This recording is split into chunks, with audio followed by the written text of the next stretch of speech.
বাংলাদেশে সাথে আছি আমি শাওন দত্ত। এতক্ষণ শিরোনামগুলো দেখছিলেন। শেখ হাসিনা এখন ফাঁসির দণ্ডপ্রাপ্ত পলাতক আসামি। চানখারপুলে 6 জনকে হত্যা এবং আশুলিয়ায় 6 জনকে পুড়িয়ে মারার ঘটনায় তাকে সর্বোচ্চ সাজা দেওয়ার আদেশ দিয়েছেন আন্তর্জাতিক অপরাধ ট্রাইব্যুনাল। দুপুরে টেলিভিশন সহ সামাজিক মাধ্যমে সরাসরি সম্প্রচার করা হয় আদালতের রায়। একই অপরাধে আসাদুজ্জামান খান কামালকেও মৃত্যুদণ্ডের আদেশ দেওয়া হয়।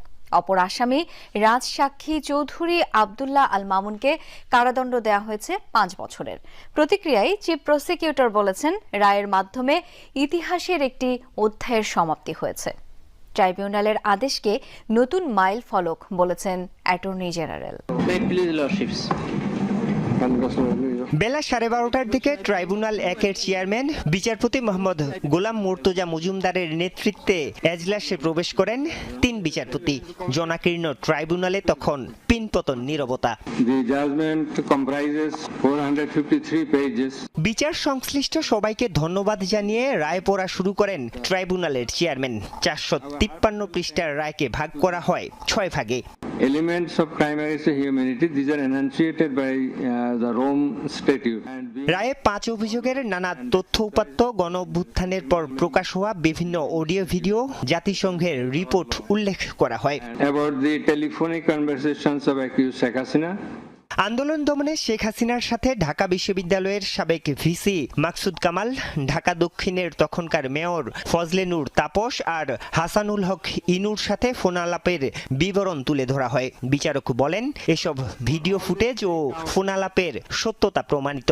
We have decided to inflict her with only one sentence, that is sentence of death. টানা 2.5 ঘন্টা ধরে পড়ার রায় শেষ হয় শেখ হাসিনার মৃত্যুদণ্ডাদেশ দেওয়ার মধ্য দিয়ে।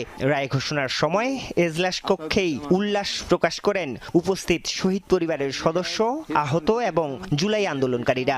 With the material evidences to the tribunal to arrive at the correct decision. চানখারপুলে 6 জনকে হত্যা এবং আশুলিয়ায় 6 জনকে পুড়িয়ে মারার ঘটনায় শেখ হাসিনার নির্দেশ প্রমাণিত হওয়ায় তাকে ফাঁসির দণ্ডাদেশ দেয়া হয়।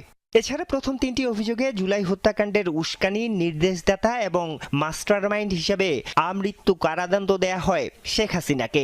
আসামি শেখ হাসিনাকে 1400-র মতো ছাত্র জনতাকে হত্যা এবং 25,000-এর বেশি ছাত্র জনতাকে আহত করার দায়ে, মোর স্পেসিফিক্যালি আশুলিয়াতে 6 জনকে হত্যা করে পুড়িয়ে দেয়া, চানখারপুলে 6 জনকে হত্যা করার মাধ্যমে যে অপরাধ করেছেন সেটার দায়ে তাকে দোষী সাব্যস্ত করে মৃত্যুদণ্ড প্রদান করেছেন।